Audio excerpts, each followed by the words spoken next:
bertanya tentang unsur kesatuan. Unsur kesatuan maksudnya unsur satuan mungkin di sini ya. Halaman 186, 185, 186. Oke, ini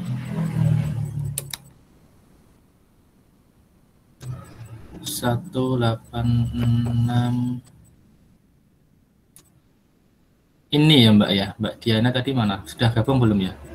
Iya Pak, yang itu. Paragraf yang saya tunjuk ini bukan? Iya Pak. Tapi ini subgrup. Oh ini ya. Oke. Coba ini paragraf saya bacakan dulu. Jadi suatu hal perlu diperhatikan bahwa dalam teori grup telah kita perlihatkan bahwa unsur identitas dari suatu subgrup adalah sama dengan unsur identitas dari grupnya. Itu ya. Tetapi tidak demikian halnya dalam suatu gelanggang. Unsur kesatuan dari suatu gelanggang mungkin saja berbeda dengan unsur kesatuan dari gelanggangnya. Oke. Itu Mbak, kalimat di situ ya Pak ya? Iya Pak, yang itu. Yang dipertanyakan yang masalah grupnya apa yang di gelanggangnya? Yang di gelanggangnya Pak. Kok bisa berbeda gitu maksudnya ya? Iya. Oke, baik. Di bawah ini penjelasannya ya sebenarnya ya? Di bawah ini penjelasannya. Oke, ini saya jelaskan. Apa namanya? Jadi sebagai contoh, berarti contohnya ini langsung ada contohnya di sini. Gelanggang himpunan kuasa PA. A-nya adalah ini. Oke, Anda masih ingat himpunan kuasa itu apa? Ingat ya? Di logika himpunan ada yang masih ingat? Halo? Lupa? Mbak Diana masih ingat? Lupa Pak. Kali ya, wes. Oke, notasinya itu ini. Anda kalau belum tahu memang bingung malah. Himpunan kuasa dari A. Nah, ini dinotasikan dengan 2 pangkat A atau dinotasikan dengan PA. P kenapa P ini dibaca power set gitu ya. Power set of A. Jadi himpunan kuasa dari A. Apa itu? Dia adalah seluruh himpunan bagian gitu ya. Seluruh himpunan bagian dari A. Intinya itu. Jadi himpunan kuasa notasinya seperti ini, 2 pangkat A. 2 Pak. Nah, karena nanti banyaknya himpunan kuasa itu 2 pangkat banyaknya anggota A. Itu ya. Atau ada yang banyak pakai P ini, maksudnya power set of A. Power set itu ya bahasa Inggrisnya aja ya, artinya himpunan kuasa juga. Nah, kalau di materi tadi ini, di materi ini himpunan A-nya adalah 1,2. Jadi ini ya. Himpunan dasarnya adalah A ini isinya 1 dan 2. Maka power set of A itu adalah himpunan yang berisi seluruh himpunan bagian dari A. Masih ingat kalau himpunan bagian tahu nggak Mbak?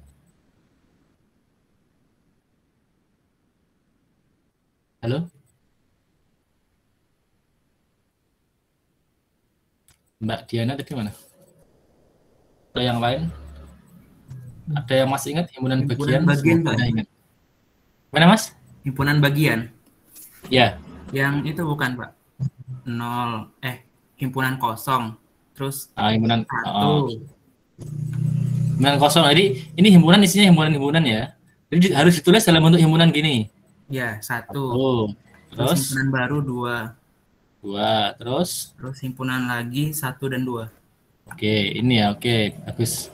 Terima kasih Mas. Masih ingat ya ini ya. Jadi ini adalah seluruh kemungkinan himpunan bagian dari A ini. Banyaknya ada berapa ini? 1, 2, 3, 4. Nah, ingat. Kalau Anda ini tanda apa masih ingat ya? Ini kardinalitas dari A. Apa itu kardinalitas dari A? Adalah jumlah elemen. Banyaknya elemen dalam himpunan A itu 2. Nah, oleh karena itu nanti kardinalitas dari PA ini sama dengan 2 pangkat kardinalitas A. Jadi banyaknya anggota di dalam power set of A itu 2 pangkat banyaknya anggota di dalam A. Banyaknya anggota di dalam A itu 2, berarti ini 2 pangkat 2 itu 4. Nah ini kan 1, 2, 3, 4. Ini dulu paham belum masalah power set ini? Ini link ketok ya. Sudah? Yang lain boleh jawab, nggak harus Mbak Diana. Sudah paham belum ini? Sudah, Pak. Udah, Pak. Nah, ya, oke. Jadi ini yang disebut dengan power set. Jadi mengingat ini dulu. Kalau ini memang lupa ya nanti di sini sudah paham. Maka di sini ini himpunan kosong, himpunan yang isinya 1, himpunan yang isinya elemen 2, sama himpunan A itu sendiri. Jadi di sini dalam buku ini ditulis sebagai A, nggak masalah kode Y. Karena 1, 2 itu ya A itu sendiri, gitu ya. Nah, operasinya didefinisikan seperti ini. Ini adalah operasi antara elemen-elemen dalam power set ini, gitu ya. Jadi 2 elemen di dalam PA ini dijumlahkan itu artinya ini nanti X gabungan Y selain X irisan Y. Ini selain ya ini ya. Jadi Anda harus nggak boleh lupa juga, nggak boleh nggak mudeng gitu. Makna backslash itu apa? Kalau slash kan pembagian ya. Kalau slash pembagian, tapi kalau backslash itu maksudnya pengurangan, set minus atau selain ini gitu ya. Jadi X digabungkan Y, tapi selain irisan keduanya, itu maksudnya gitu. Nah, kemudian operasi perkaliannya didefinisikan sebagai irisan keduanya, gitu ya. Jadi operasi perkaliannya didefinisikan sebagai irisan antara keduanya, X irisan Y. Jadi itu apa namanya? Kenapa Pak didefinisikan seperti itu? Nah, karena yang namanya ring itu kan memang biasanya dua operasi ya. Maka di dalam ini himpunannya ini. Nah, kemudian operasinya adalah ini plus dan dot. Plusnya itu apa gitu kan ya? Plusnya itu apa? Jadi 2 elemen di dalam PA ini dinotasikan nanti elemen-elemen X dan Y itu adalah X dan Y itu adalah elemen-elemen di dalam PA itu ya. Nanti kalau X ditambah Y itu gimana? Ini kan himpunan, Pak. Himpunan jumlahkannya gimana? Lah, didefinisikan di sini. Pak, emang boleh operasi definisikan? Boleh-boleh aja. Jadi dalam matematika itu operasi boleh apapun didefinisikan. Yang penting dia biner nanti. Biner itu maksudnya ya well defined dan tertutup gitu ya. Ini definisinya tadi itu X digabungkan Y set minus backslash ini ya. Tapi nggak boleh yang irisannya gitu. Jadi itu. Terus X dikali Y itu apa? X kali Y itu kalau isinya adalah X irisan Y. Itu operasinya. Nah, tabel Kelly ini merupakan hasil operasi tadi di atas ini. Perhatikan di sini ya. Jumlahan, berarti kita fokusnya pada apa namanya? Fokusnya pada operasi yang atas ini. Himpunan kosong ditambah himpunan kosong. Berarti ini digabungkan tetapi nggak boleh irisannya. Namanya kosong kan nggak ada anggotanya. Berarti ya dia himpunan kosong itu sendiri. Itu ya. Terus ini 0 tambah 1, ya 1 itu sendiri karena digabungkan dan nggak punya irisan kan? Karena di sini nggak ada elemennya apa-apa, berarti nggak ada irisan, berarti 1 ditambah 0, 1 itu sendiri. 2 ditambah 0, gabungannya yaitu 2 itu sendiri, nggak ada irisannya, ya udah nggak perlu dikurangi. A ditambah 0 ya A itu sendiri, itu ya. Tuh. Terus ini sekarang 1 ditambah 1 sesuai dengan definisi yang atas ini berarti kan digabungkan dulu. Gabungannya berapa? Gabungannya kan 1 itu sendiri. Tapi di sini ada syaratnya, dia dikurangi istilahnya ya, atau set minus. Jadi nggak boleh irisan keduanya lah. Padahal di sini 1 dan 1 itu saling beririsan. Berarti 1 nggak boleh masuk ke situ. Artinya isinya ya kosong berarti nanti jadinya. Nah, digabungkan 1 terus dikurangi irisannya, dikurangi 1 lagi ya kosong. Nah itu. Terus ini 2 tambah 1. 2 tambah 1 berarti gabungannya 1 dan 2. Itu adalah elemen A itu sendiri. Dan 1, 2 nggak beririsan, berarti nggak ada yang perlu dihilangkan. Terus di sini, A ditambah himpunan yang isinya 1. Nah ini digabungkan kan A itu sendiri. Tetapi irisannya kan ada. A itu isinya 1, 2. Dengan 1, berarti irisannya 1. Dengan demikian irisannya nggak boleh, berarti 1 dibuang. Berarti tinggal A saja. Makanya A ditambah dengan 1 itu adalah 2. Itu caranya mengisi tabel Cayley ini. Tadi ada yang bertanya, tadi yang ini bukan ya tabel. Oh ya. Nah, ini sekalian saya menjawab pertanyaannya Mbak Aulia Salsabila ini ya. Tadi. Yang 4 ini yang bawah sama kayak caranya kayak tadi itu sama persis ya. Ini. Pak, kenapa 2 dan 2 jadi himpunan kosong? Karena 2 dan 2 digabungkan ya 2 itu sendiri dikurangi dengan irisannya 2 itu berarti setelah 2 dikurangi 2 ya udah habis, nggak ada anggota di sini, maka kosong. A dengan A ya kosong gitu ya. Itu dia penjumlahan. Nah, sekarang kalau perkalian, Pak. Nah, perkalian itu irisannya, berarti kosong dengan kosong ya irisannya himpunan kosong. Kosong dengan 1 ya irisannya kosong. Kosong dengan berapapun kan nggak punya irisan, berarti ya kosong gitu ya. Jadi ini maka di sini baris pertama, kolom pertama ini semua kosong. Dan di sini 1 dengan 1 irisannya 1. 1 dengan 2 irisannya kosong. 1 dengan A irisannya 1. Ya.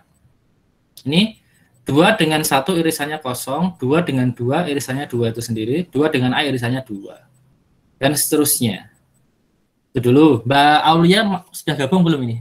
Paham enggak, Mbak? Paham, Pak. Mbak Aulia belum gabung? Sudah, Pak. Paham. Paham ya, itu. Jadi kok bisa gini, Pak? Karena ngikuti definisi di atasnya ini, gitu ya. Nah, itu. Cuma tadi pertanyaannya yang Mbak Diana belum terjawab. Oke, saya lanjutkan. Jadi ini masalah operasinya dulu. Jadi untuk elemen-elemen tadi, elemen dalam PA isinya adalah himpunan kosong, himpunan 1, himpunan 2, dan himpunan A itu sendiri. Hasil operasi antar elemen di dalamnya itu bisa dilihat dalam tabel Cayley ini. Dapatnya dari mana, Pak? Mengikuti definisi operasi atasnya ini, gitu kira-kira ya. Nah, kalau sudah itu berarti kita next ke sini. Dari kedua tabel di atas dapat dilihat bahwa PA adalah suatu gelanggang dengan unsur kesatuan.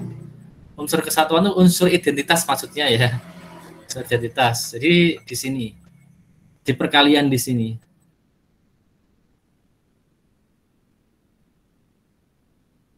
Perhatikan di sini. Nah, ini. Unsur identitasnya apa? Unsur identitasnya adalah A besar itu sendiri. Kok bisa, Pak? Di sini perhatikan. Perhatikan ya. Ingat, Anda ingat dulu definisi unsur identitas. Ini ya. Unsur identitas itu apa sih gitu ya? Unsur identitas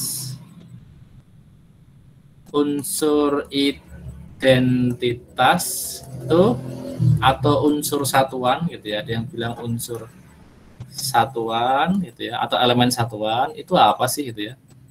Kita bisa notasikan dengan I. Jadi itu ya. Jadi nanti I kalau dikalikan dengan sembarang X gitu ya. Hasilnya harus sama dengan harus sama dengan X itu sendiri.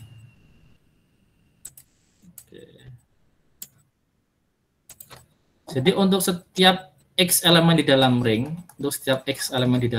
gitu ya. I kalau dikalikan X harus hasilnya X itu sendiri. Sebaliknya juga harus sama. X kalau dikalikan dengan I, hasilnya harus I itu, X itu sendiri. Jadi dia kayak satu itu loh, Cah. Kayak kalau di dalam ring bilangan bulat, unsur identitasnya harus elemen 1 itu. Jadi ini unsur identitasnya sama dengan 1. Kenapa? Karena 1 dikali 1 ya 1 gitu ya. 1 dikali 2 ya 2. 1 dikali 3 ya 3 gitu ya. 1 dikali 4 ya 4 itu sendiri. Jadi ini kan hasil perkaliannya sama dengan pengalinya itu sendiri. Maka yang ini kan identitas namanya. Nah, ini namanya identitas gitu ya. Oke lah. Kembali ke buku tadi. Nah, perhatikan pada kolom 4 atau baris 4 gitu ya. Perhatikan di sini A kalau dikali himpunan kosong hasilnya himpunan kosong itu sendiri. A dikalikan elemen 1 hasilnya elemen himpunan 1 itu sendiri. A dikalikan himpunan 2 hasilnya himpunan 2 itu sendiri. A dikalikan A hasilnya A itu sendiri. Jadi itu A dikalikan dengan elemen apapun hasilnya elemen yang lain itu sendiri. Maka A disebut sebagai unsur kesatuan. Paham dulu belum sampai sini? Paham, Mbak. Yang lain paham? Paham, Pak. Paham ya, oke. Sebentar.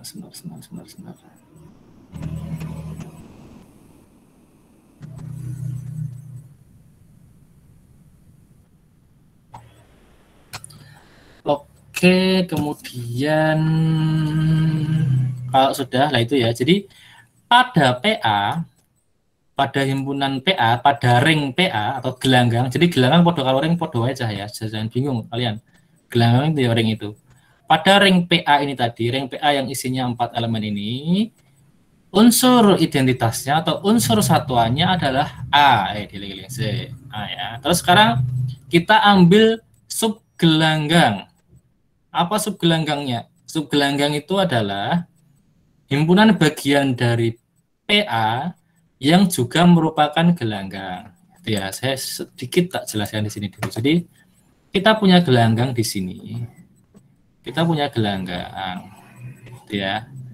Notasinya biasanya ring R itu. Nah, di dalam R itu kita punya banyak subhimpunan kan, macam-macam subhimpunannya nanti.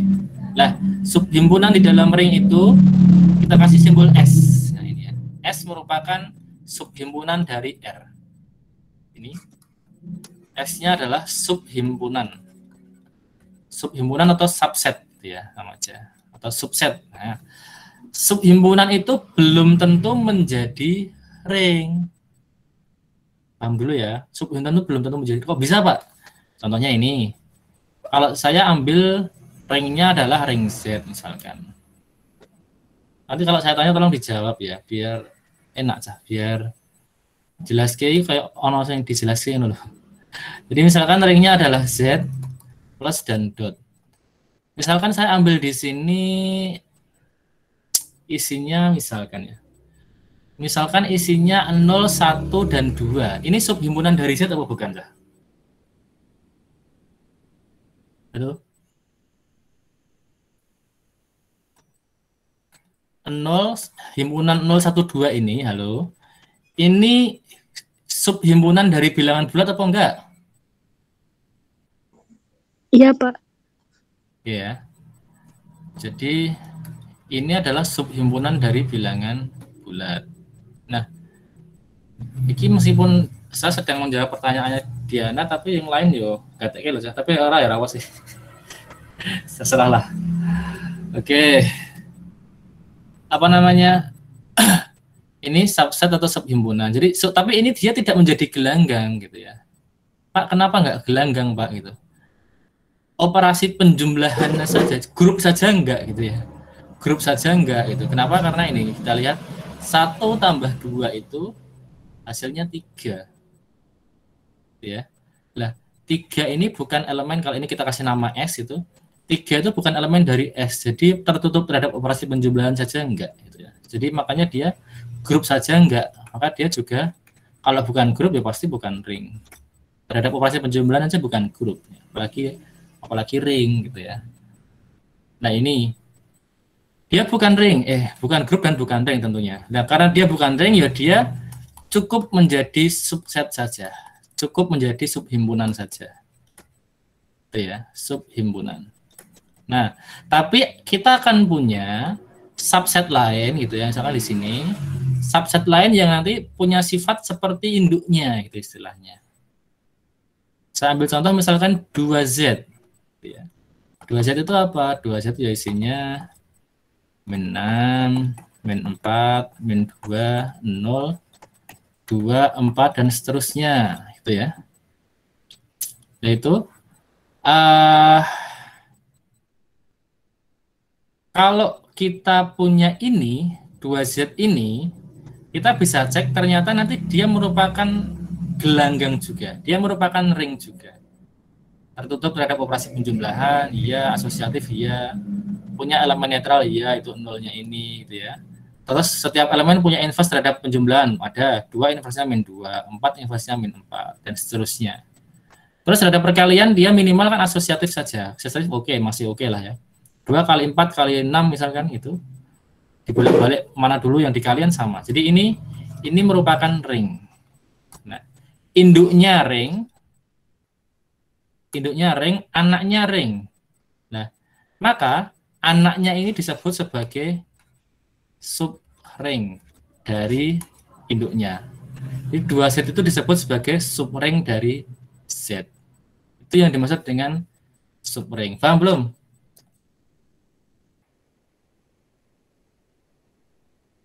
Paham, Pak. Paham ya? Oke. Kalau itu sudah paham, nah ini ternyata yang menjadi subring dalam PA itu ini subhimpunan yang isinya 0 dan 1. Ya. Oh bisa Pak, cek aja di sini. Kita potong aja, kita cut di sini. Kita cut di sini tabelnya. Dia masih tertutup. Jadi ini ya. Isinya dia sendiri kan. 0 1 1 0. Terhadap perkalian juga ini kita cut di sini, cut thread gitu.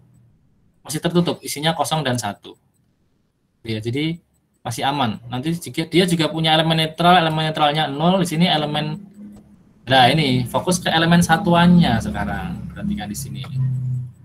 Nah, ternyata kalau kita potong di sini, yang fokus pada yang operasi perkalian tabel ini, kita potong di kolom 2 baris 2, kita fokus pada yang kecil ini, tabel kecil ini. Ternyata ini nggak ada A kan, isinya hanya 0 dan 1. Dan yang menjadi elemen satuan di subset ini tadi, subhimpunan ini adalah 1. Kenapa? Karena ini 1 dikali 0 hasilnya 0, 1 dikali 1 hasilnya 1. Nah, berarti di sini yang menjadi elemen satuan bukan A lagi gitu, tapi elemen himpunan 1 ini.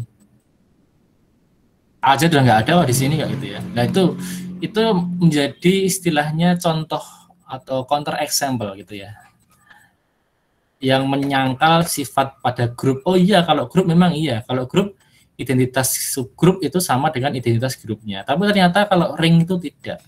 Ya buktinya mana kalau tidak? Ini tadi. Buktinya dengan counter example ini, bahwa ada suatu ring, ini ringnya, yang elemen satuan dari ringnya dengan subringnya itu berbeda gitu ya. Ring PA elemen satuannya adalah A. Ring ini S ini kan bagian dari PA.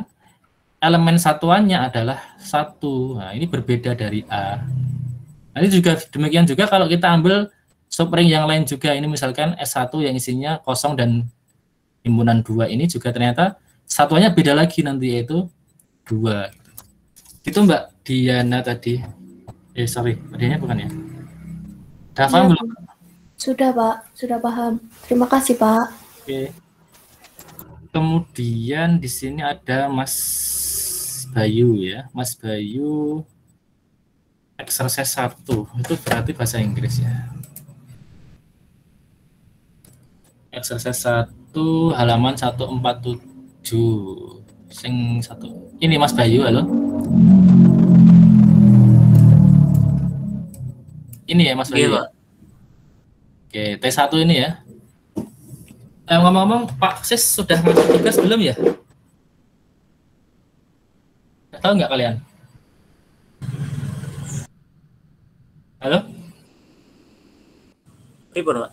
Pak Sis sudah ngasih tugas belum, Mas? Belum? Tugas clearing. Clearing? Belum ya? Biasanya kalau Pak Sis dikasih di Sepadan, ini tolong Anda tanyakan sama ini ya, tanyakan sama teman-teman ya. Yang kelas apa? Anda kelas apa ya?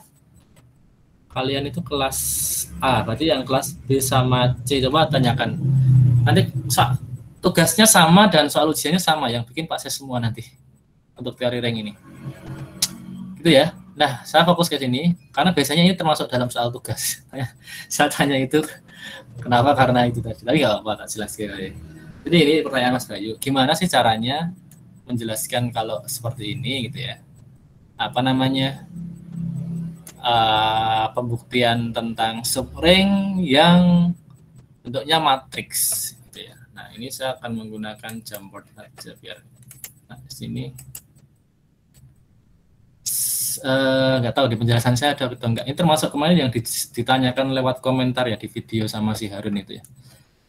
Jadi himpunannya adalah T1.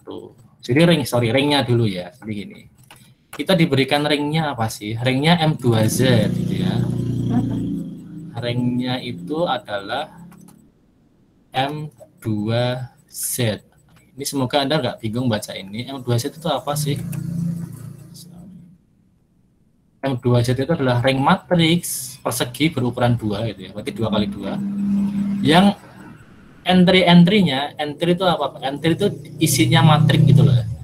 Ini entry namanya. ABCD ini entry-nya matriks itu dia elemen Z. Z itu adalah bilangan bulat biasa gitu. Jadi ini A, di mana ABCD-nya ini elemen bilangan bulat. Ini ring. Sudah ada buktinya. Silahkan nanti cek di file sebelumnya mungkin bahwa dia adalah ring gitu ya. Nah, yang ditanyakan adalah kalau kita mengambil subhimpunan P1 ini yang isinya adalah 0 di kiri bawah ya. Berarti ini AB0C gitu ya. Nah, AB0C ini sama ABC-nya adalah elemen Z. Oke, ini secara definisi ini sudah jelas bahwa T1 itu subset dulu, yang penting itu. Untuk jadi subring dia harus subset dulu. Dia subsetnya M2Z. Dia bagian dari M2Z. Itu. Kenapa? Karena elemen-elemen di sini itu ya ada di sini, harus ada di sini. Ini maksudnya ini adalah bagian dari ini. Ini bagian dari ini. Itu dulu, itu sudah terpenuhi. Karena ini toh ini juga sama-sama elemen Z gitu ya. Oke. Nah, bagaimana membuktikan gitu ya. Jadi adip aja lah ya. Oke. Akan dibuktikan bahwa T1 subring gitu ya, subring dari M2Z. Nah, ini ya. Ini akan dibuktikan bahwa T1 subring dari M2Z. Oke. Nah,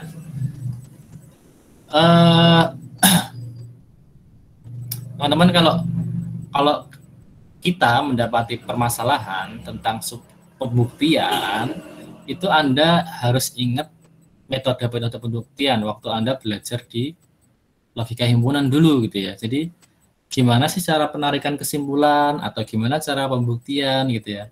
Jadi sebenarnya seperti menarik kesimpulan di sini sebenarnya. Jadi seolah-olah kita itu sedang diminta untuk mencari premis itu malah.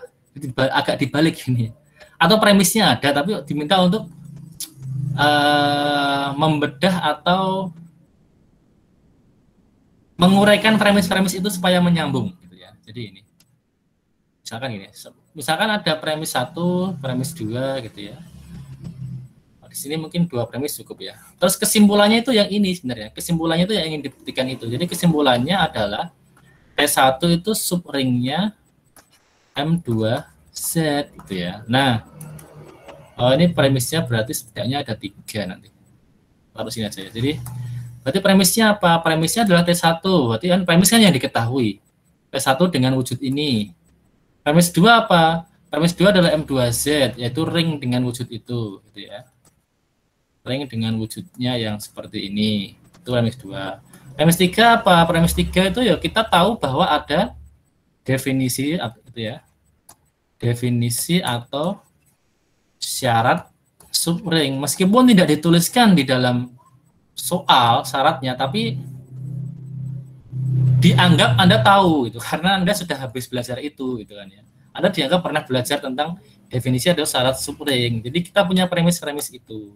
Nah, kemudian bagaimana kita menata premis-premis ini supaya ini gatuk sehingga kita bisa mendapatkan kesimpulan bahwa T1 itu subring dari M2Z. Nah, berarti di sini kita sudah tahu, ini sudah ada di sini. Berarti ini yang harus kita cari. Kita cek syarat subring itu apa sih gitu ya. Nah, dicek, dipelajari sebelumnya. Nah, di sini ada nanti syarat subring. Atau definisi subring. Kalau Anda pakai definisi mungkin nanti jadi agak panjang karena tadi ini ya. Kalau Anda pakai definisi yang saya jelaskan ini, berarti untuk membuktikan subring dia harus ring gitu ya. Ini kan dia kan tadi kita punya induknya berupa ring, kita punya himpunan anaknya atau subhimpunannya, dia harus jadi ring juga supaya dia disebut subring. Kalau dia tidak jadi ring, dia hanya disebut sebagai subset atau subhimpunan. Gitu. Paham dulu Mas? Apa namanya ini konsep ini dulu udah paham Mas Bayu? Ampun, Pak. Nah, ini ya. Nah, jadi itu dulu konsepnya itu dulu. Jadi Kalau kita pakai konsep ini, berarti untuk membuktikan 2Z itu subring, untuk membuktikan anaknya itu subring, dia harus ring juga dong. Nggak? Boleh, tapi panjang nanti. Berarti untuk membuktikan bahwa P1 itu subring, kita cek bahwa dia merupakan ring. Oke. Kalau iya, berarti terbukti dia akan jadi subring. Tapi membuktikan subring kan banyak sifatnya. Kayak yang pekan lalu itu kan, syarat subring kan panjang banget. Dia harus terhadap penjumlahan dia grup, terhadap perkalian dia harus asosiatif, kemudian dia harus distributif. Betul nggak Mas Bayu? Masih ingat nggak? Iya, Pak. Nah, itu syarat ring kebanyakan lah. Maka di sini para peneliti, para penulis buku itu sudah memberikan cara yang lebih mudah. Kalau di buku ini pakai teorema 812. Ini penyederhanaan syarat. Jadi gini. Kalau kita punya ring R, ini suatu subset tak kosong gitu ya, R aksen itu atau S atau apapun boleh lah ya, akan disebut sebagai subring dari R jika dan hanya jika. Nah, ini syaratnya cuma 2 di sini. Apa yang pertama? X dikurangi Y itu elemen R aksen, dan X dikali Y elemen R aksen juga untuk semua XY elemen R aksen. Jadi ilustrasinya gini, ilustrasinya. Ini ring. Ya, kita punya ring. Terus kita punya ini ring. Kita punya subhimpunan S. Ya. Kita punya S-nya subset dari ring R. Lah, S ini akan jadi subring dari R jika dan hanya jika. Lah, syaratnya itu dipermudah sekali tadi di bukunya ini. Cuman 2 ini ya. Cuman 2 itu pun nanti nggak terkait sama ringnya. Kita akan fokus pada melihat subhimpunannya. Yang pertama apa? Syarat yang pertama, X dikurangi Y itu harus elemen di dalam S. Yang kedua, X dikali Y tetap harus elemen di dalam S juga. Nah, 2 ini harus berlaku untuk setiap XY elemen S. Sorry.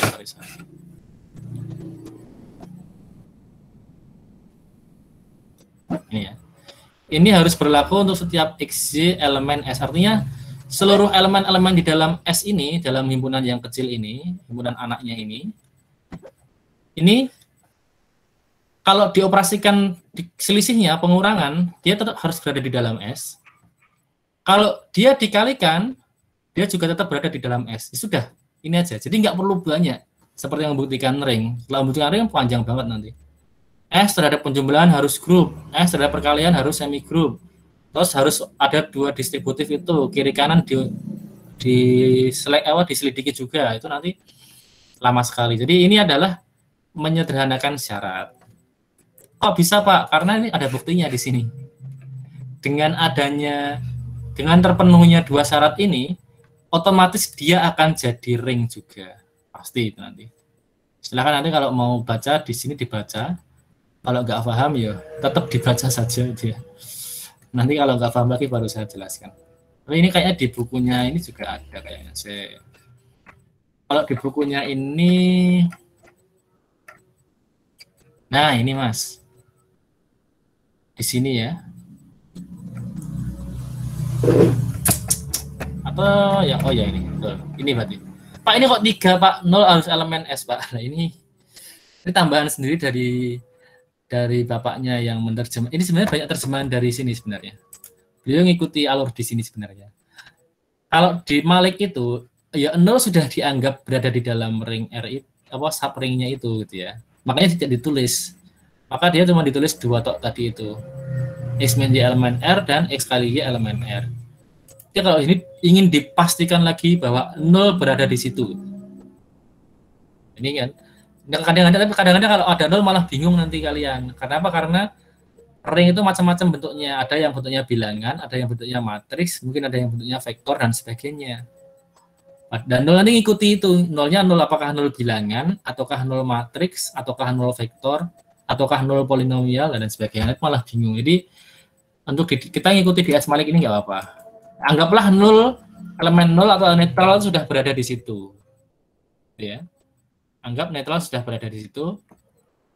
Nanti atau bahkan sebenarnya netral itu sudah terpenuhi kok.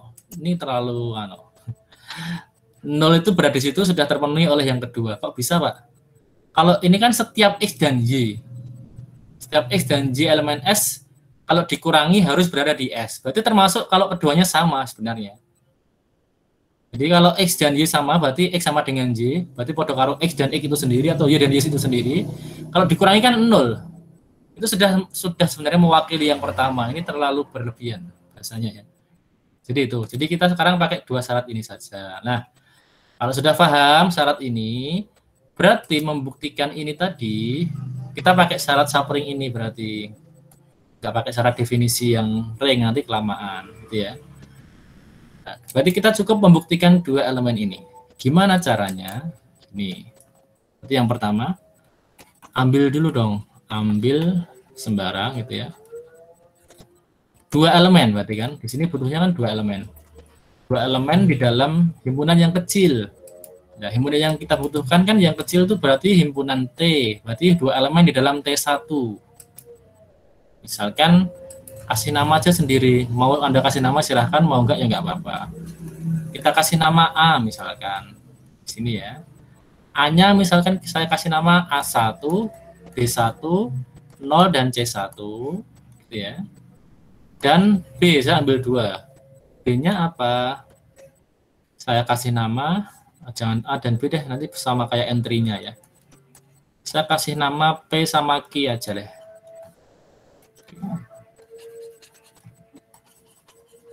Biar nggak sama kayak isinya, matriksnya ya. Ini P, ini Q saja. Yang Q saya kasih nama, entry-nya saya kasih nama A2, 0 dan C2 gitu ya. Nah, ini keduanya elemen di T1, himpunan T1. Himpunan T1 itu apa, Pak? Ini tadi. Himpunan matrik ini ya, T1 ini himpunan matrik. Isinya ya ini ya. Yang penting ininya 0 gitu. Ini yang sama kayak ditanyakan Harun di komentar di video itu. Pak, ini kok harus nolnya ini harus atau enggak, Pak gitu ya. Ya kalau himpunan yang diambil itu mensyaratkan ininya harus 0 gitu ya, ini. Kalau himpunan yang diambil mensyaratkan ininya harus 0, ya ini harus 0, nggak boleh diisi yang lain. Ini sudah keharusan berarti. Karena definisinya Pak kayak gini. Atau mungkin kalau seperti himpunan yang ini, yang T2 di sini. Nah, yang T2 ini AA, B, dan min B. Berarti harus gini, apapun isinya di T2, harus memenuhi syarat ini, bahwa pojok kiri atas dan pojok kanan bawah ini isinya sama, A dan A. Terus yang diagonal miringnya ke kanan ini harus saling berlawanan tanda. Berarti contohnya apa? 1, 1, ini 2, min 2. Contoh lain apa? 1, 1, 1, min 1 juga boleh, gitu ya, dan sebagainya. Jadi pokoknya dia adalah elemen-elemen dalam matriks yang isinya mengikuti syarat ini gitu. Nah, kalau di sini syaratnya ini 0 ya berarti nanti apapun elemennya harus ikuti 0. Mungkin ada yang bertanya, Pak, kok nggak langsung ngambil pakai angka sih, Pak, gitu ya. Ingat kaidah pembuktian. Kaidah pembuktian itu kita harus mengambil elemen umum, variabel bebas. Kenapa? Karena kalau kita mengambil umum seperti ini mewakili sembarang elemen apapun.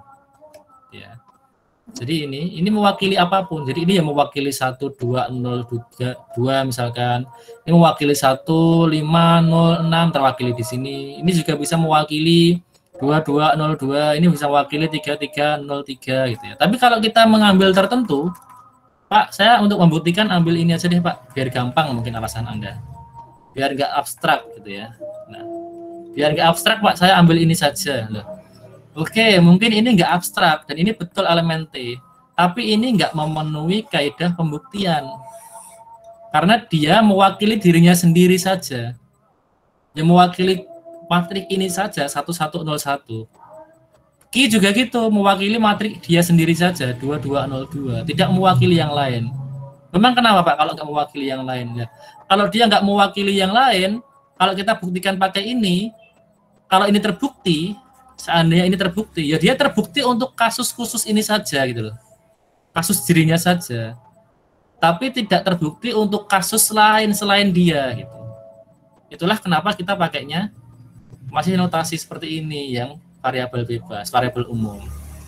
Sampai sini dulu Mas Bayu, paham dulu nggak Mas Bayu? Paham, Pak. Paham ya? Nah itu masalah kaidah pembuktian secara umum dulu ya. Jadi saya perlu menjelaskan karena kadang-kadang itu banyak yang masih salah seperti ini. Ngambilnya langsung pakai angka. Kalau counter example oke ya Cah ya, betul ya. Kalau counter example itu memang namanya kan contoh yang menyangkal. Kalau counter example itu Anda pakai angka langsung nggak apa-apa. Karena untuk menyangkal suatu sifat. Tapi kalau membuktikan keumuman sifat itu jangan langsung pakai angka. Nah ini maka ini nggak pakai ini. Kita pakai yang atas. Supaya apa? Supaya semua kasus terwakili. Gitu. Tidak hanya mewakili dirinya sendiri. Nah, gitu ya. Itu kaidah pembuktian dalam aljabar. Nah itulah sebenarnya abstraknya aljabar itu ya karena itu. Karena biar dia nggak egois gitu ya. Kalau aljabar kok tidak diabstrakkan, dia malah jadi egois. Kalau tadi, Pak kok nggak langsung angka sih Pak gitu ya. Kalau angka itu egois karena dia nanti kasus untuk dirinya sendiri, kepentingannya untuk dirinya sendiri. Tapi kalau struktur aljabar ini, aljabar abstrak, mau grup, mau ring, mau lapangan itu nanti Anda akan ketemu dengan notasi-notasi, huruf-huruf, simbol-simbol yang abstrak. Kenapa? Biar dia mewakili semua kasus.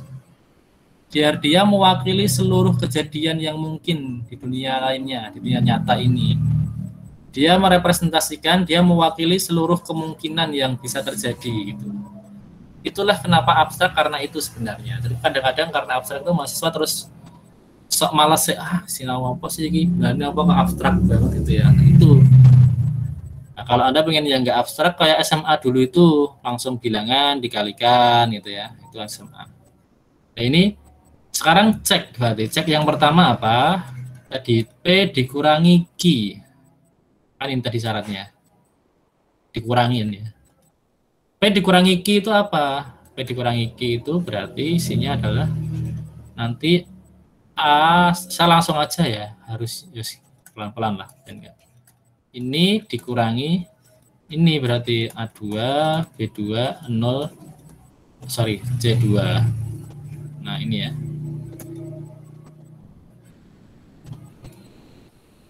Nah ini, sesuai dengan aturan pengurangan biasa di dalam matriks itu kita akan punya A1 min A2, B1 min B2, ya. 0 dikurangi 0 itu 0, C1 min C2. Nah, perhatikan.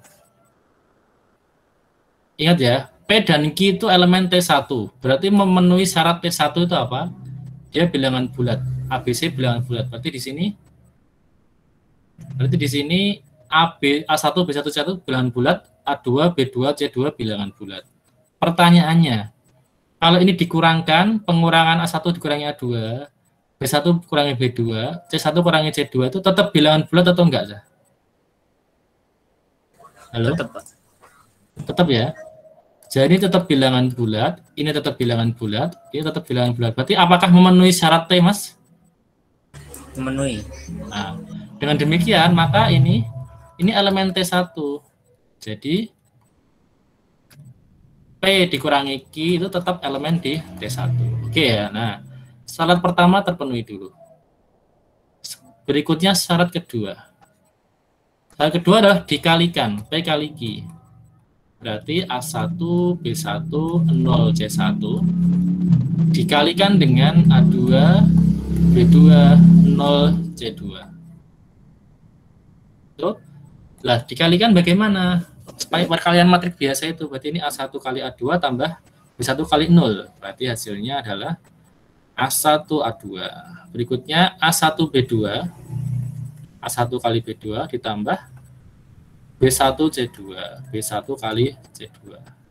Yang ini 0 kali A tambah C1 kali 0. Berarti 0 kali A itu 0 tambah C1 kali 0 itu 0. Berarti ini 0.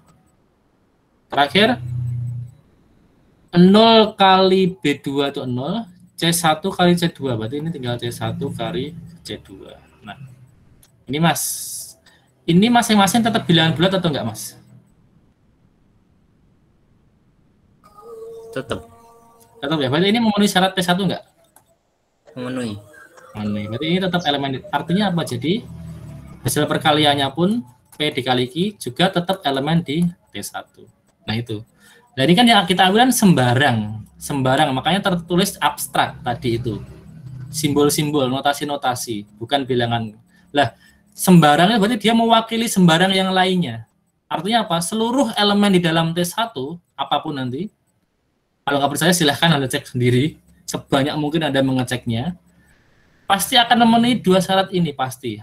Anda ambil dua elemen sembarang di T1 yang bentuknya seperti ini, silahkan, sejelek apapun pilihannya, seaneh apapun angka-angkanya, asal bulat loh ya, nek gak bulat ya nggak masuk T1.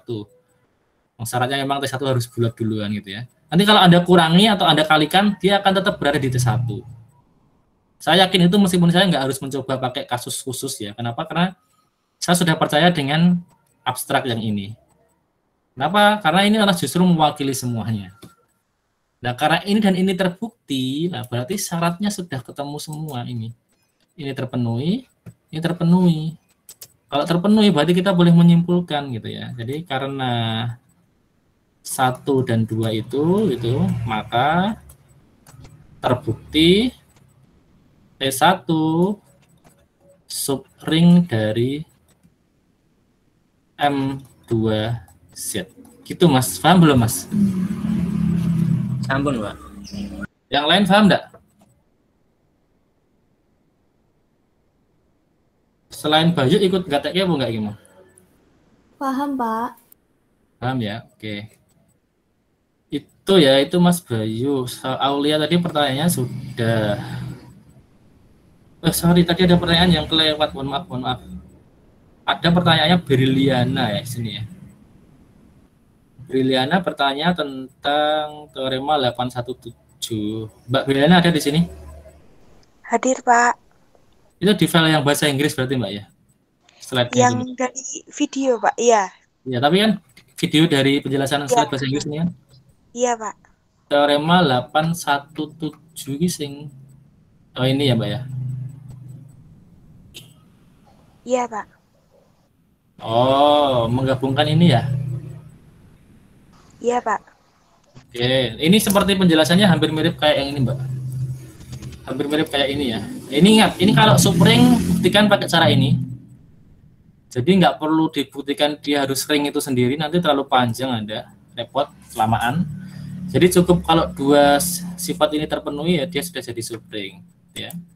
Nah, terus dia kalau kita membuktikan lagi kalau ring ya. Kalau lapangan gimana Pak? Kalau sub lapangan, nah itu sama aja. Secara konsep sebenarnya sama. Jadi di sini ada F gitu ya. F ini dia lapangan. Lapangan itu ring yang khusus. Ingat kemarin dibuka lagi aja definisinya lapangan apa. Kalau lupa.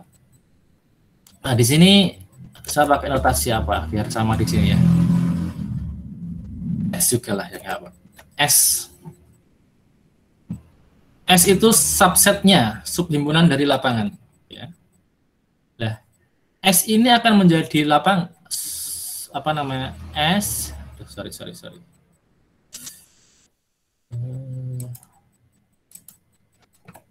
S subset ini ya. S merupakan subfield atau sublapangan gitu ya, subfield dari F besar jika S itu sendiri merupakan lapangan. Jadi itu sebenarnya apa namanya kaidah umumnya itu dulu. Jadi kalau induknya berupa lapangan atau field memenuhi syarat-syarat lapangan tentunya ya. Terus kita mengambil subhimpunan di dalam field itu belum tentu lapangan, defaultnya itu belum tentu.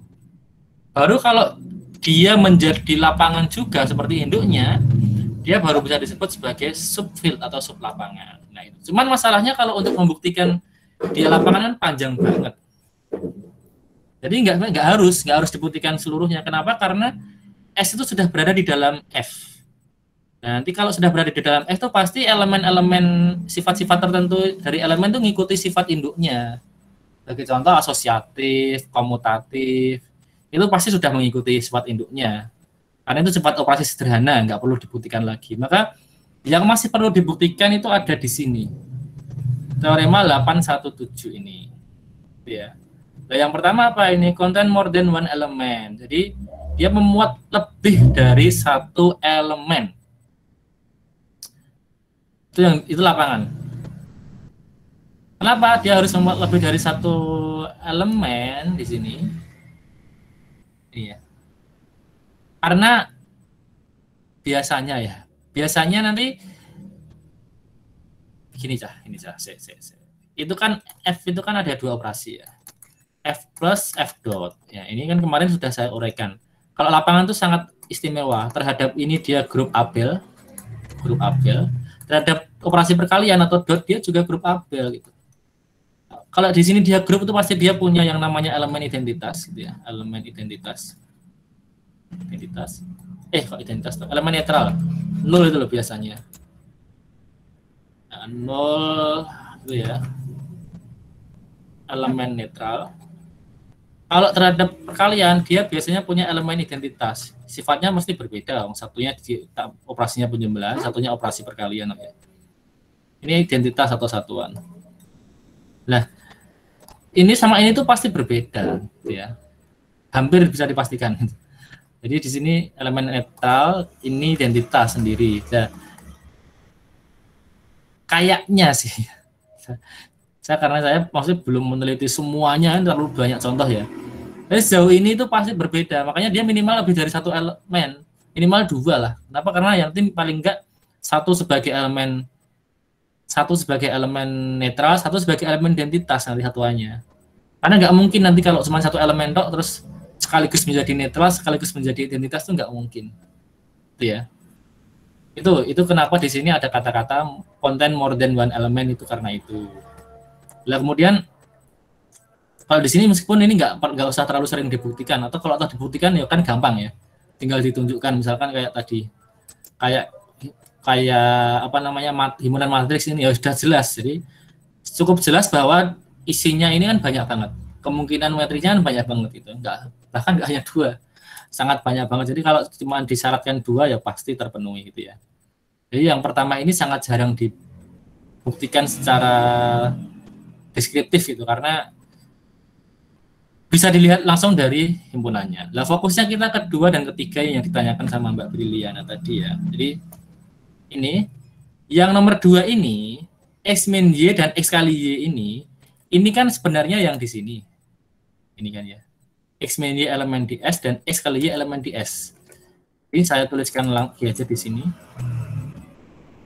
Jadi setelah kita kurangi syaratnya, maka nanti F itu menjadi subfield.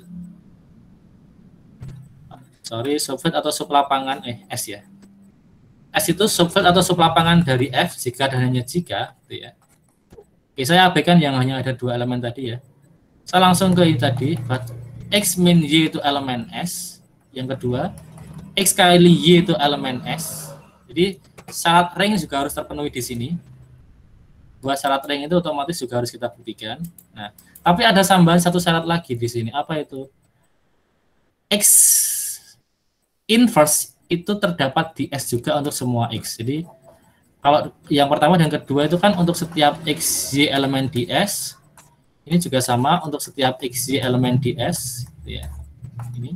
Nah, yang ketiga itu X inverse elemen S untuk setiap X elemen S. Artinya apa? Ini setiap elemen di dalam S harus punya inverse. Itu ya. Itu syarat yang menjadikan field menjadi istimewa karena itu. Yang menjadikan lapangan itu istimewa kan karena adanya elemen inverse dari setiap elemen ini. Inverse perkalian maksudnya ya. Nah itu. Ini juga inverse perkalian maksudnya. Nah, jadi membedakan saat kita membuktikan subring dengan subfield itu yang ketiga ini, Cah. Ini ya. Kalau di subring nggak perlu dicari elemen inverse-nya. Kalau di subfield perlu dicari inverse dari setiap elemennya. Perlu kita yakinkan dia ada atau tidak. Ya, itu bedanya. Jadi tambahnya di sini. Nah, terus tadi saya mengatakan dalam beberapa literatur ini digabungkan jadi satu memang. Bahwa X kali Y elemen S dan X inverse elemen S ini kadang dijadikan jadi satu sifat. Jadi cukup gini. Untuk setiap X dan Y elemen S, ya, harus berlaku X dikali Y inverse elemen S. Nah, gitu. Jadi pertama dan kedua ini setelah digabungkan menjadi ini. Jadi artinya apa? Kalau Anda boleh pakai ini boleh. Jadi kalau Anda pakai ini, ya ada berarti 3 ini yang dibuktikan. Dikurangi dulu iya apa enggak, dikalikan dulu iya apa enggak. Terus setiap elemen punya inverse atau enggak. Jadi kalau Anda pakai cara yang ini, berarti Anda cukup yang pertama ini, dikurangi, hasilnya tetap dalam S atau enggak. Terus Anda pilih 2 elemen, terus nanti Anda kalikan ini, X dengan inverse-nya Y. Nah, gitu. Itu maksudnya digabungkan. Lupa, apakah yang ini sudah ikut nanti terpenuhi di situ? Terpenuhi. Kenapa? Karena saat Anda mengambil X dan Y, terus di sini yang Anda inputkan adalah Y inverse-nya, ini kan sebenarnya Anda sedang mencari inverse sebenarnya. Ada kan yang diambil kan ini, kan nanti ambil sembarang gitu ya, ambil sembarang X dan Y elemen S. Nah, yang diambil X dan Y, tapi yang dikalikan X dengan Y inverse-nya. Berarti kan dari yang diambil menuju yang dikalikan itu kan Anda ada langkah mencari inverse-nya dulu sebenarnya. Mencari inverse-nya Y, mencari ini, inverse-nya Y. Itu sudah mewakili langkah ini, itu maksudnya. Itu Mbak Briliana. Paham enggak, Mbak? Atau masih perlu penjelasan tambahan? Paham, Mbak. Insya Allah paham. Paham. Jadi ini ya, Terima kasih, Pak. kalau sudah Iya. kalau sudah pakai ini, jadi cukup 1 ini pengurangan sama ini saja. 2 dan 3 itu sudah terpenuhi di sini semua. Itu Mbak ya? Baik, Pak. Terima kasih, Pak. Oke, sama-sama. Kemudian terakhir, pertanyaan dari Mas Ahmad Dia Al-Fakhri. Terkait konsep ideal, gitu ya. Konsep ideal dari ring. Nah, oke, konsep ideal dari... Ini belajarnya luar biasa sudah. Mas Fahri ya. Mas Ahmad Dia. Ini harusnya bab setelah ini, tapi nggak apa-apa. Karena Anda bacanya yang ini masalahnya. Anda bacanya yang terjemahan ya. Yang terjemahan sudah langsung sampai ring soalnya. Sudah sampai ideal. Kalau yang bahasa Inggris kan saya baru subring dan subfill, tapi nggak apa-apa. Di sini sudah langsung ke ideal. Oke ya. Nah, ideal itu adalah sifat yang lebih khusus dari subring. Nah, ini lebih khusus lagi. Jadi ini ya. Ilustrasinya gini. Ini kita punya ring. Nah, ini kita punya S gitu ya. S. Tadi kita punya ring R. Nah, S itu kan subsetnya R. Gitu ya. Nah, S itu bisa menjadi subring dari R. Jika memenuhi syarat tertentu tadi, jika memenuhi syarat. Jika memenuhi syarat, maka S itu bisa menjadi subring. Nah, nanti ada subring itu yang sifatnya lebih khusus lagi. Bagaimana sifat yang lebih khusus itu? Begini, Zah. Jadi kalau dia subring biasa, kalau dia hanya subring biasa, kalau saya ambil elemen di sini, ini misalkan elemen ring, saya kasih R kecil gitu ya. Kemudian di sini saya ambil S besar, S kecil itu podo ya. Saya ambil X gitu aja. Jadi kalau R kecil itu elemen ring, elemen R besar, X itu elemen dari S subringnya gitu ya. Kalau dia hanya subring biasa, nanti kalau kita mau mengalikan R dikali X ataupun X dikalikan R, ini hasilnya belum tentu di S. Jadi kalau ini kita kalikan ini kali ini, nah ini ya, dikali titik. Hasilnya bisa di sini, bisa di sini. Jadi Rx itu bisa di sini atau bisa di luarnya S. Nah, tetap pasti tetap di dalam ring, tetap di dalam R gitu ya. Nah, itu secara umum secara umum subring itu seperti itu. Jadi hasil kali antara yang satu elemen dari subringnya, satu elemen dari ring yang di luar subringnya dikalikan, hasilnya bisa di dalam subringnya, hasilnya juga bisa di luar subringnya, tapi tetap di dalam ring, gitu ya. Bisa di sini, bisa di sini. Itu subring secara umum. Nah, ideal itu khusus nanti. Dia punya sifat khusus. Sifatnya apa? Sama seperti tadi itu, kalau kita punya X di sini, kita punya R di sini, kalau ini saya kalikan, kita kalikan, hasilnya pasti masuk ke dalam S. Nah, itu jadi seolah-olah S itu seperti menyerap gitu ya. S itu seperti menyerap elemen-elemen ring ketika dikalikan. Jadi baik Rx maupun XR itu hasilnya selalu masuk. Nah, itu Mas ya. Mas apa mau? Mas Ahmad Dia sudah gabung ini? Masih ada? Masih, Pak. Ilustrasinya dulu udah paham belum, Mas? Sudah, Pak, tapi masih ada yang masih bingung dikit. Oke. Ya, apa? Mas berproses. Bingung itu artinya ada bagian dari proses mikir. Gak bingung sama sekali itu ya bisa paham atau bisa nggak mikir sama sekali. Nah, bingung saya senang malah kalau mahasiswa bingung itu berarti dia melalui tahap proses berpikir. Oke. Itu Mas, jadi itu yang dinamakan ideal. Jadi syaratnya nanti gini. Biasanya notasinya I kalau ideal. Jadi I subsetnya R gitu ya. Disebut ideal gitu ya, atau menjadi ideal dari R. Ideal dari R jika dan hanya jika apa? Yang pertama tadi. Oke, ini tak tulis dulu syaratnya untuk setiap X elemen di I dan untuk setiap R kecil elemen di ring R gitu ya. Untuk setiap ini berlaku dua hal. Yang pertama,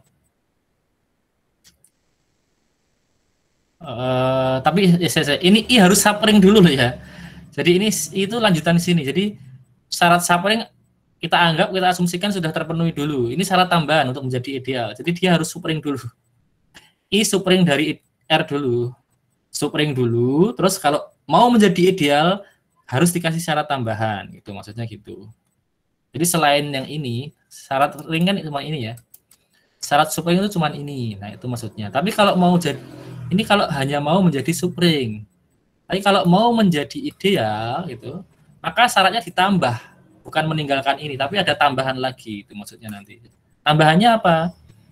Nah, tadi untuk setiap X elemen di S gitu ya, dan untuk setiap R elemen di ring R, R dikali X itu tetap harus berada di dalam S, menyerap, dia harus berada masuk ke dalam sini.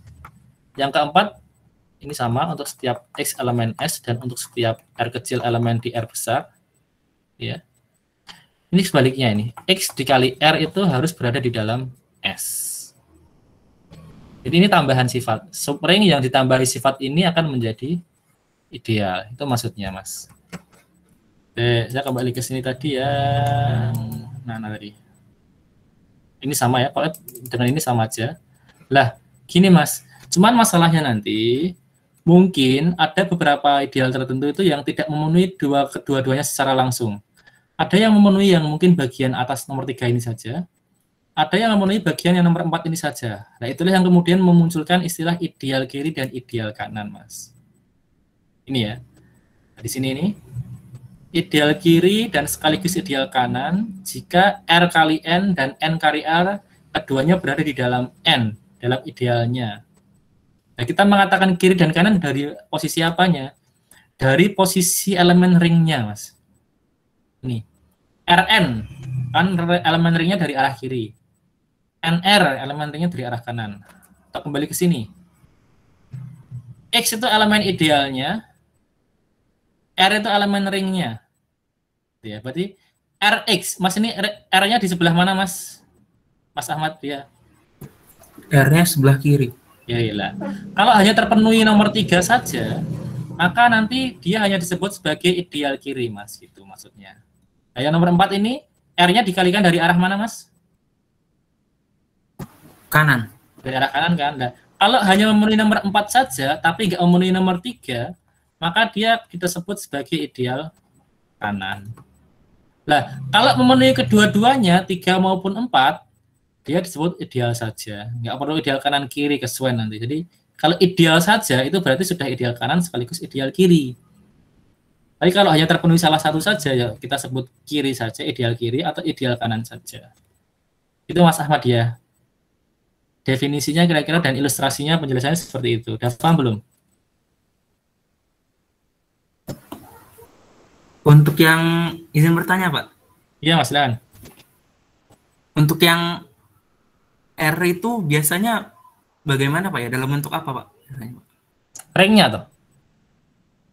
Oh, R-nya ringnya, Pak ya? R-nya ini ring lah, Mas. Saya Mas tak carikan Oh. contoh aja biar nggak bingung. Coba ya. Semoga di sini ada contohnya, Mas. Oh, nggak ada kepotong. Di sini ya nggak ada. Oke, nih, sing gampang iki Mas, sing gampang, Mas. Contoh yang paling enak di sini itu adalah bilangan bulat. Oke, Mas, ini ya. Misalkan ini ring bilangan bulat, Mas. Ini ya, ini ring bilangan bulat. Nah, terus kita mau mengambil nih di sini, Mas. Ini ya. Ini saya ambil misalkan 3Z lah ya. 3Z. Mas, 3Z ini kira-kira subring nggak, Mas, nanti, Mas?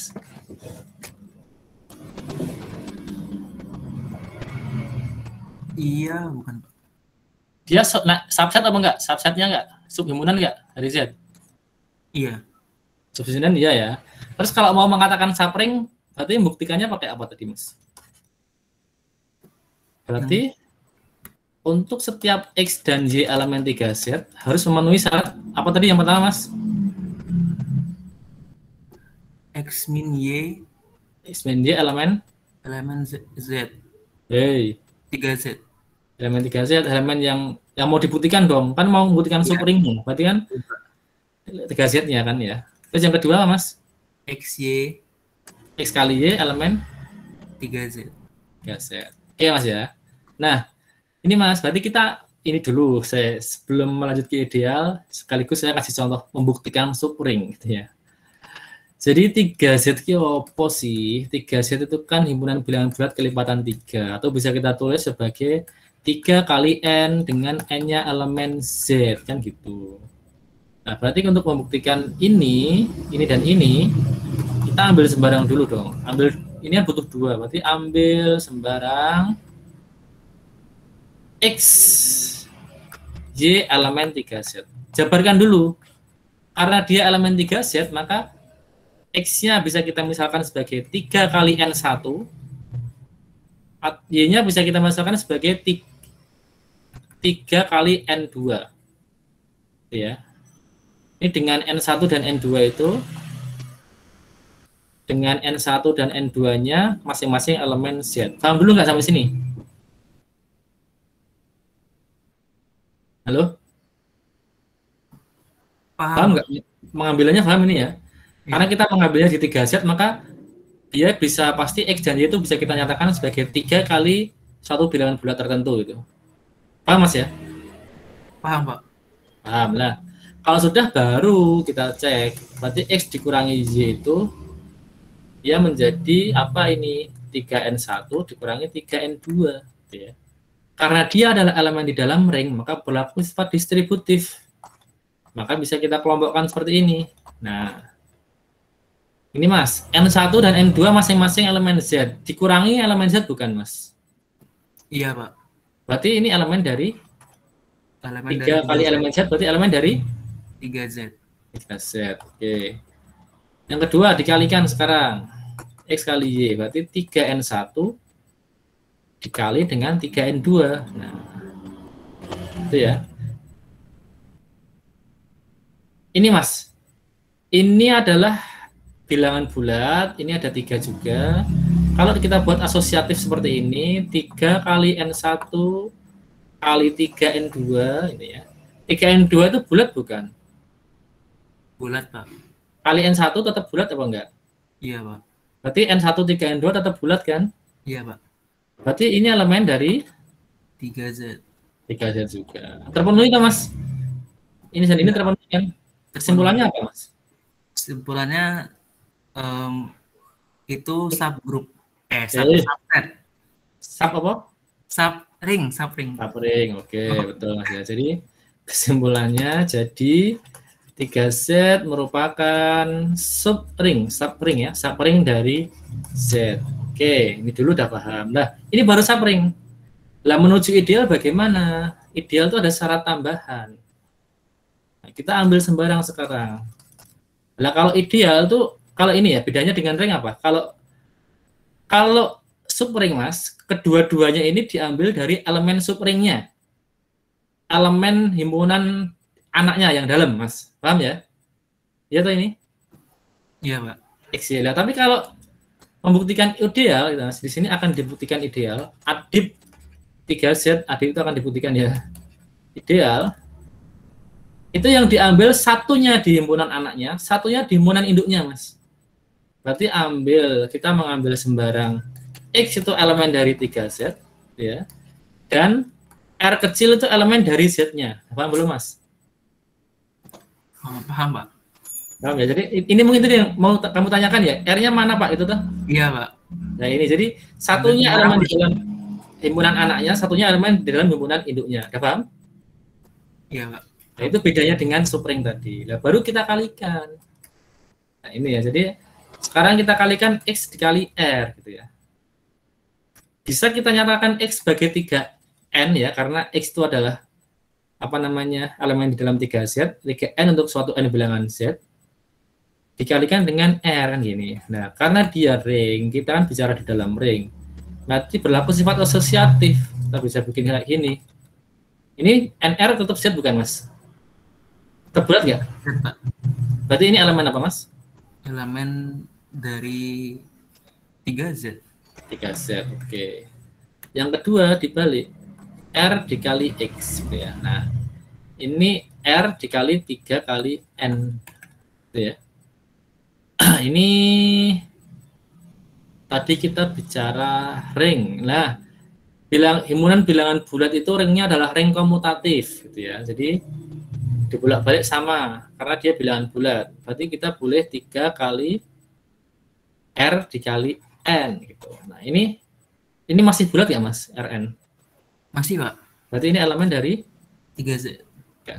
Nah, ini ya. Jadi seolah-olah kan seperti menyerap ini, Mas. Jadi X-nya di dalam himpunan anaknya, R-nya di dalam himpunan induknya, tapi dikalikan baik dari arah kanan maupun arah kiri, hasilnya tetap berada di dalam, masuk ke dalam anaknya itu. Paham, Mas, ilustrasinya? Paham, Pak.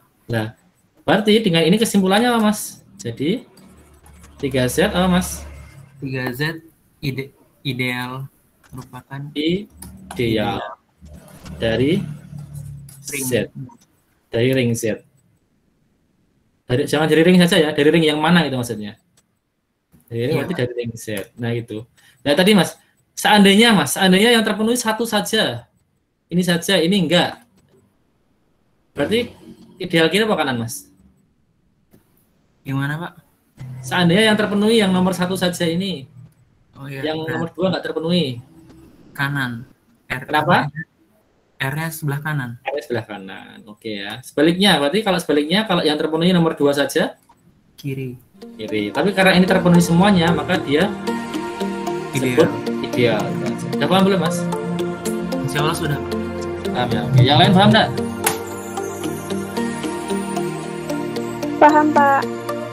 Paham ya. Oke, itu dulu ya.